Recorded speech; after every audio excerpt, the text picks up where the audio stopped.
EA this past week laid off 350 employees, mainly from its marketing and publishing departments. The company had a total of about 9,000 employees before this happened. Here's a quote from the EA CEO, Andrew Wilson. "We have a vision to be the world's greatest games company," he wrote. "If we're honest with ourselves, we're not there right now. We have work to do with our games, our player relationships, and our business." Those laid off did receive severance packages, and it was released that many people had kind of saw this coming within the company from October. I don't know if they knew that they themselves individually were going to be let go, but they knew that there were major changes coming to these departments. Obviously, this is a super bummer for people losing their jobs, but they may move on to bigger and better things in the future. You never know. I'm sure working at EA is pretty good for your resume. But I found it interesting that the cuts were to marketing and publishing, mainly due to the advertising discussion we had a few weeks ago, around Twitch streamers getting money from companies directly. And I actually think that this was EA that did this, Ninja getting the $1 million for Apex.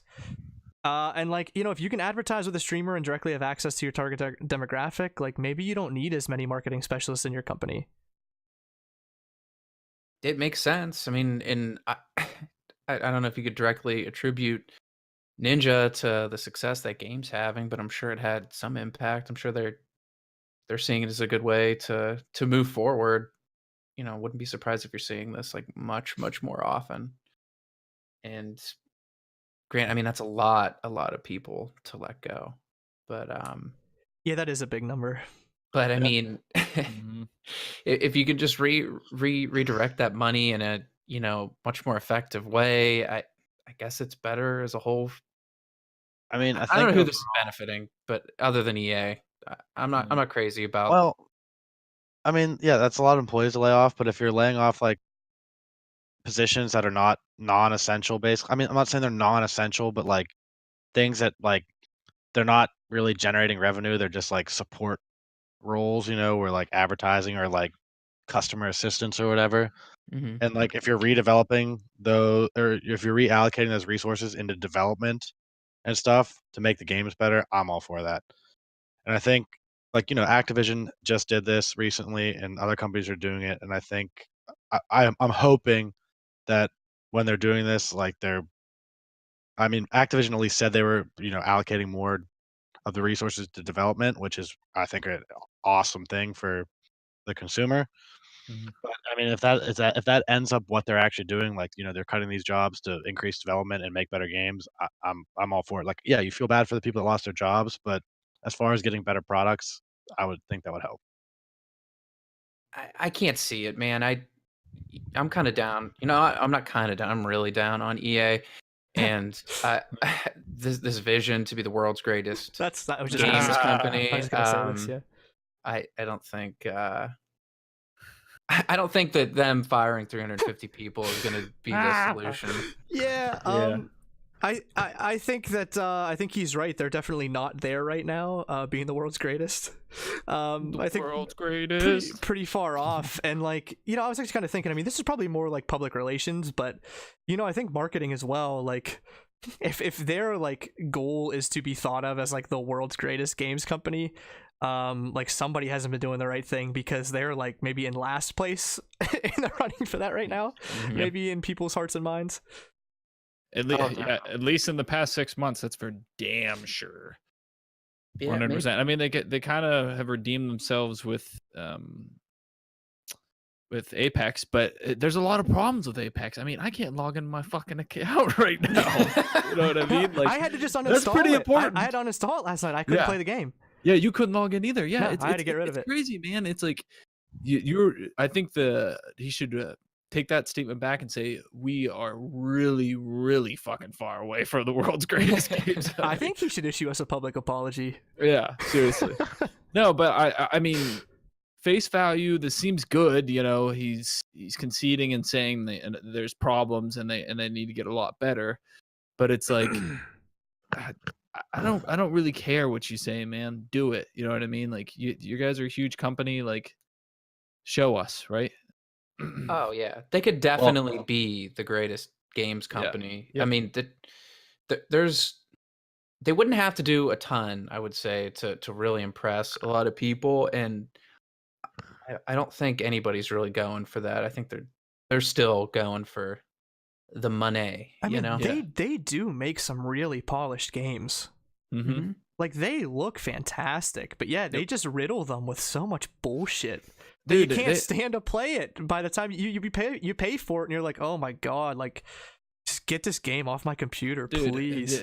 So what I'm wondering right now, this just popped up in my head. You know, we are seeing a lot of bugs and problems with video games recently. Is there like, are we having like a crisis where we can't find good or developers, not we, I can't put myself in with them, but developers, can they not find good programmers? Like, can they not find good like software engineers? Like, what is going I don't on here?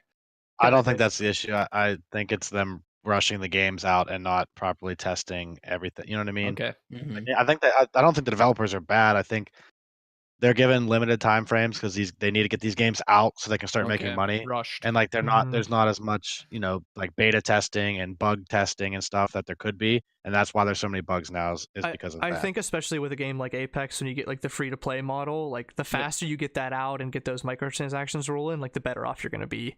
Yeah, but 'Cause then if that waits too long, then like you're starting to burn through a lot of cash. what about Metro Exodus has some bugs that are like not excusable. You know what I mean? Like it's Oh, like, really? dude, the flashlight bug.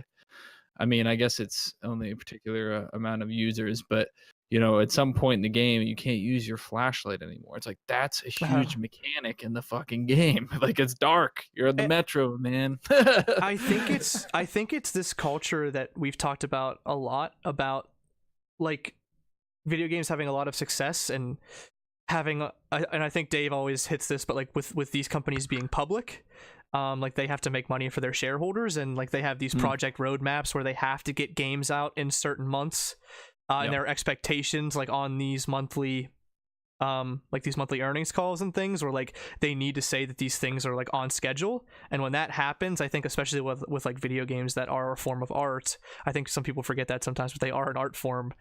Like sometimes it's not doable, and then you get things like Fallout 76 and you're like an Anthem, and you're like what the hell just happened? So many examples, and it's crazy. And It's- that makes sense now that you drew it up like that. When they start cracking the whip on these people who are on the ground level doing this shit, like quality decreases drastically, because they don't understand, right? Because they're just trying to push the game out, but they don't understand that like something like this takes time and patience.